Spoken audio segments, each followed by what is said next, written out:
What's your reaction to the death of Jimi Hendrix?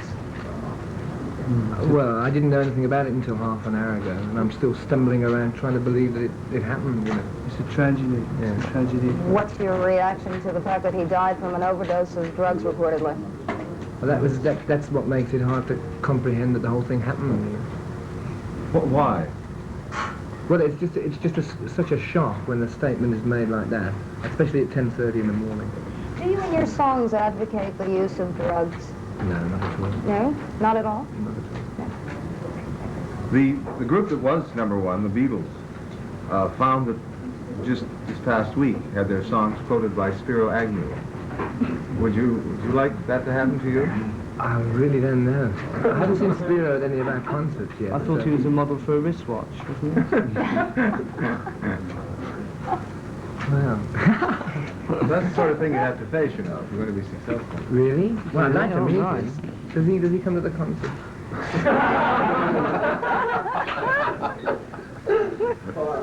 What's the difference between you and the Beatles as far as your music is concerned? Well, I don't know. I suppose you'd equate the two by saying that they're both statements of what's going on in the music scene today. But we're completely unlike the Beatles, I would have thought, in our music. Well, We how do do you- so, how I'm do you sure they feel feel about- so. How do you feel about the Beatles? I think they're great. They've done some fantastic statements. Have you taken, have they been in any way kind of the leaders for you even, or have you emulated in any way?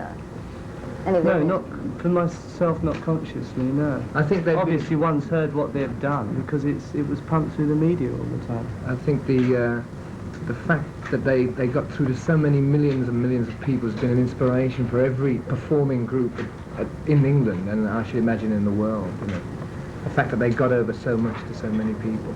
Would you say at this point in time that they seem to appeal to a slightly older group than you do, and that you're getting the younger kids coming up? I should imagine that it's the same for every group who achieves a success on a large scale. You can't always apply your success just to one age group of people, because the bigger you get, the more wide your limits become. I'd like to ask another question about the Jimi Hendrix death. Is that there has been this very, very close association in the minds of a great many people between drugs and rock music. And when someone like Hendrix, who was such a great star, dies and it says drug overdose, everyone sort of says, aha, you know, I knew it. What do you think of that type of thinking? Well, that's been put into people's minds so much by medias that, you know, get through to a lot of people, like, you know, press, Like this one, yeah. press and television and things like that. As soon as one person on the rock scene makes an example of himself, then I think it's the usual thing for everybody around to sort of attach that to everybody else in the business. So therefore the whole thing becomes quite warped, you know, the whole idea of drugs and rock. And I think rock is enjoyment and complete, you know, loosing the inhibitions and just really having a good time. It doesn't really have to apply to drugs and things. What Did you about... know Hendrix, by the way? No. Did you? Yes, I met him a few times. I'd like to say, what about Judy Garland and Edith Piaf and people like that that are supposed to, you know, appeal to the older generation? You know, surely there's some tie-up there with drugs, isn't there?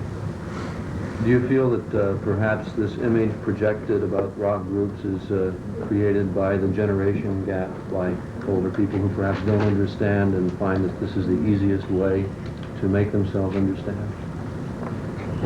Yeah, probably. I'll give you a straight yes on that. I won't elaborate.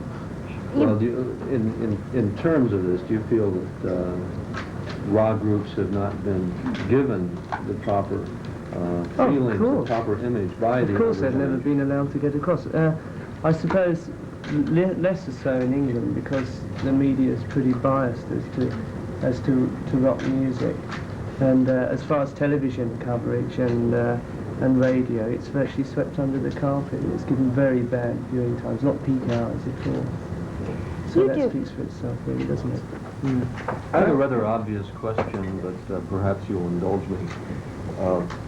There's a phrase going over like a lead balloon, and I was wondering whether the Zeppelin had more of a chance than a balloon in your mind. What was the origin of name. Yeah, it is a play on words like that. Led Zeppelin has the same connotations as Lead Balloon has over here. Do you think that, in view of the fact that you've unseated the Beatles, that you know, the Led Zeppelin may be in a better position than the Balloon? Well, at the moment we hope it is. Yeah, right. Could I ask you one other question about Jimi Hendrix, apart from the way that he died? What did you think of him as an entertainer, as a musician? Brilliant. Brilliant. Yeah. He was completely fresh when he came along, you know. The first time I heard one of his records, it was Hey Joe was the first record I ever heard. And the atmosphere on the record was something that you can really capture on wax. You know. It was an incredible sound. What kind of an entertainer was he? Well, I think he was the same as what we've just said about entertainment, really. He'd go on stage and put every iota of everything that he'd got inside him at the time into what he was doing. And the audience felt that. Yeah. You know, the reactions that you know of that he received are indications of that. Certainly not. Does the name Madison Square Garden have a certain ring to it in New York? You've never appeared there before. Yeah, ball games. No, I don't. And that sort of thing. So we managed to do away with that idea. Well, the Stones didn't play on a revolving stage. No. They played in the proscenium setup, which is... Yeah, but Blind Faith played there before, on those lines. Okay. When you think of Madison Square Garden, you haven't appeared there yet, but you're going to. What do you think? I think it's football. Yeah. Yeah. Because That's a bloomer, isn't it? yeah. They don't have many rock concerts there, though, do they? So that's what one has to think of, because that takes top priority. You know anything about ice hockey? Well, Yeah. I've seen it, yeah. I saw a guy on one of those pictures everywhere, and he advocating what a great game it was. Well, you know, that happens. It's like those sticks, you know. What do they sharpen them with? I really, you know, I'm just... Do you think that rock music is a gentler sort of sport? Sure, there's not so much brawl needed, is there? That's all brawl.